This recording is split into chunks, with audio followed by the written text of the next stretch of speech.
Ladies and gentlemen, welcome back to Gaming with me, Tony Mo, and we're here today to talk about progression systems as they exist inside of competitive shooters.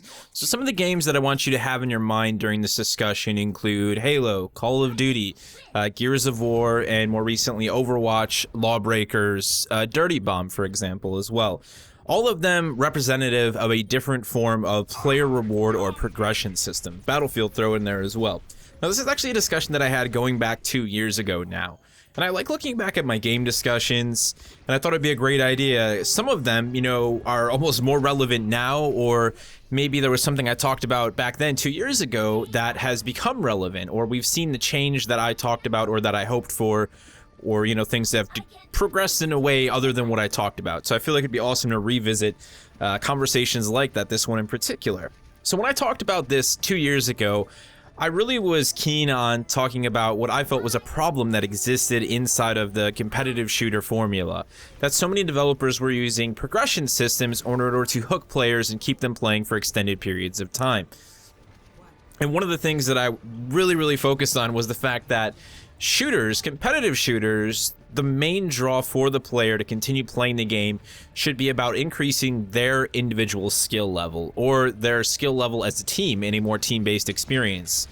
That's really what should hook players and what keep them in. Now, when you look to games like Battlefield, you look to games like Dirty Bomb especially, these are games that part of the driving force, Call of Duty, throw it in there, part of the driving force behind why someone plays it is to reach a certain level and then unlock a certain thing. Maybe it's a weapon skin, maybe it's a weapon in the case of Battlefield and Dirty Bomb, where you're really just leveling up to attempt to obtain random cards to add to your loadout. You know, these are progression systems that, in my opinion, very much say to the player, I know that you're not going to stay here for very long, just on the core gameplay that I have to offer as a game.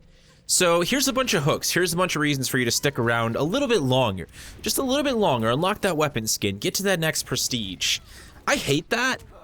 I'm all for reward systems for players, and I think we're seeing a really big shift in the way that developers look at reward systems, really, you know, over the last couple years. There's been some really prime, shining examples of, you know, a way forward, and there have been games that have been doing it right, I think, for the last 5 years now. If we take a look at Gears of War, pretty much since day one, from a multiplayer perspective, Gears of War, you know, wasn't looking at Call of Duty, you know, it wasn't looking at any of those games, and as the series moved forward, one thing stayed constant, and that was that the player was really just being rewarded for playing the game. Like, this is the visceral combat that you get from Gears multiplayer, this is your reward. Now, they eventually started integrating in skin unlocks, the idea that you can unlock weapon skins and things of that nature. But one thing that always really maintained the same was that you weren't unlocking weapons, there wasn't, like, you know, a really nonsensical level system in order to unlock, like, the Lancer. They were very carefully crafting the experience to make sure that players weren't persuaded to play for the sake of unlocks, but they were playing, again, because of the core gameplay and because of how attractive it was. Halo is a game that experienced a flux in this, because if we look back to Halo 1, Halo 2, Halo 3, these are games, again, very driven by that. There weren't even really, again, there was no direct player unlock system. You had a cosmetic system where you could unlock armor pieces for your Spartan, but that's really as far as it went. Halo 4 comes along, right, in 343, their first outing, trying to mix up the bet, you know, trying to change things up, mistakenly, and, you know, they look at what a lot of games like Call of Duty were doing at the time, like, well, maybe we can integrate loadouts and, like, you know, have that sort of system implemented into Halo. Obviously, that fell flat on its face. Halo 4's multiplayer is considered one of the worst multiplayers in the franchise's history, because there were so many problems caused behind that progression system and the way it was implemented. You know, you actually had loadouts, you had different weapons, you had weapons that should have been on the battlefield as pickups that weren't. It stripped away a lot of what made Halo special as a competitive shooter. You know, step forward, and we have Halo 5 now, which completely understands that, and again, has really converted itself to focusing on those cosmetic upgrades. And that's definitely a trend in what I'm talking about here. And this is something that I think we're going to see a lot moving forward is, you know, really the only way that developers are going to start rewarding players for playing their game for, you know, for a certain period of time is by giving them cosmetic unlocks, you know, little emotes and rewards, something like Overwatch is doing very well. But there's another element that I want to talk about within this, because the other issue with progression systems is that they often ask the player to complete a specific goal. And that goal often pulls the player away from what should be the task at hand. Battlefield has become notorious for this. Call of Duty, pretty much notorious for it since Modern Warfare.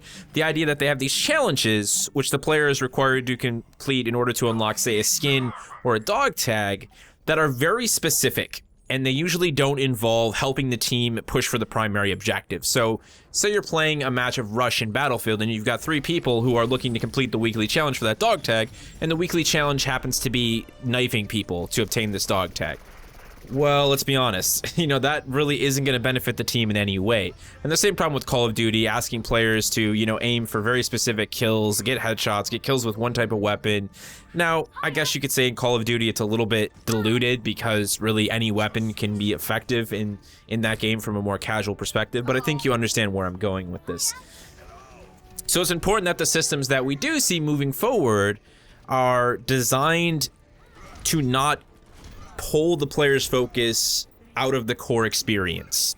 And this is something that Overwatch, Jeff Kaplan at Blizzard has talked about, very, very dedicatedly as to why they went through so many different reward and progression systems for Overwatch, because they wanted to ensure at the end of the day that the player wasn't intentionally using one specific hero. Overwatch is a game that really has to be cautious about this, because not only do they have to make sure that players are participating in the core, mission objective and helping their team capture the objective or move the objective forward, they also have to worry about all the different hero classes.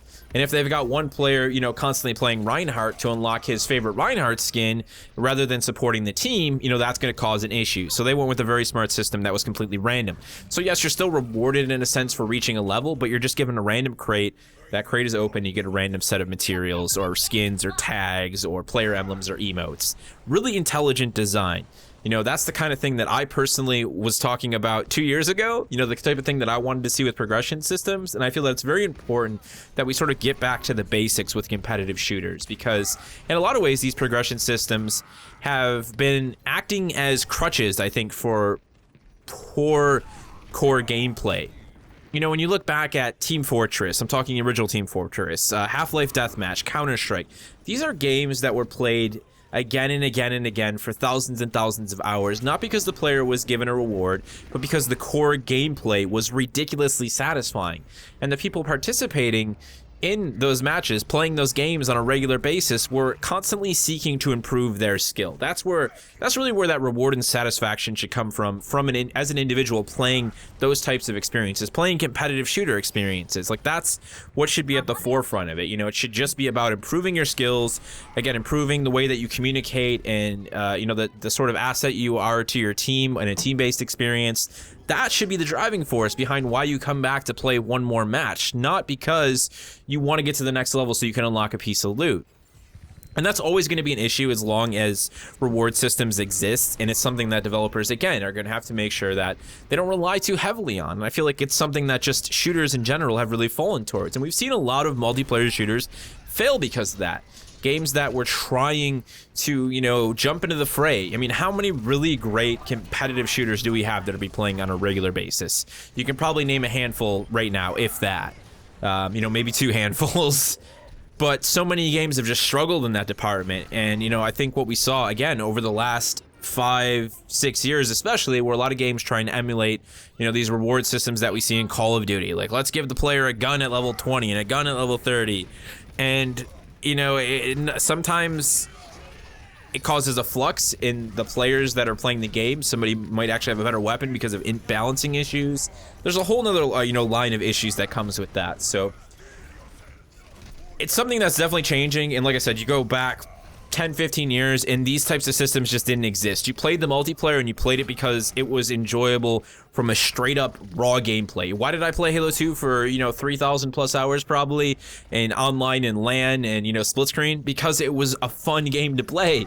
It had nothing to do with cosmetics or unlockables or anything like that. Back in the day, you changed the color of your character simply by changing the color of your character. It had nothing to do with opening a crate or anything like that. And again, I'm not against progression and reward systems. I do feel that they are enjoyable. I like them. I like the idea that I'm gonna be able to play Overwatch and unlock different skins, maybe get a skin for my favorite hero, maybe get a skin for one of my other heroes. Like, I like that system, and I like the approach that Blizzard has taken, and I think they're at the forefront of really intelligent design when it comes to those reward systems, and more developers need to look to them.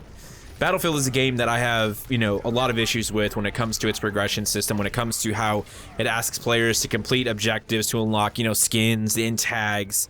It does a lot of things to pull the player out of what they should be focusing on and put them on other tasks that don't actually benefit the team. They don't drive for, you know, team-based experiences. They don't drive for cooperative play. There's just a lot of things wrong with that game, and I think that that's one of the things DICE really needs to look at moving forward with that franchise. Well, yeah, let me know what you guys think. There's a lot to be said about this discussion. Like I said, I really liked the idea of revisiting this because I think a lot has changed in the last 2 years. A lot of games are making that shift that I wanted to see, and I'm really happy about that. I'm happy that developers are recognizing what's important and, you know, bringing sort of gameplay back to the front. Yeah, I love the first-person shooter, and I want to see it be successful for the right reasons. And I think where it starts is at refining these progression systems and making sure that gameplay is at the forefront of the experience. Let me know your thoughts. If you have any questions for me regarding anything I talked about in the video, throw them down in the comment section below, and I will see you in the next one.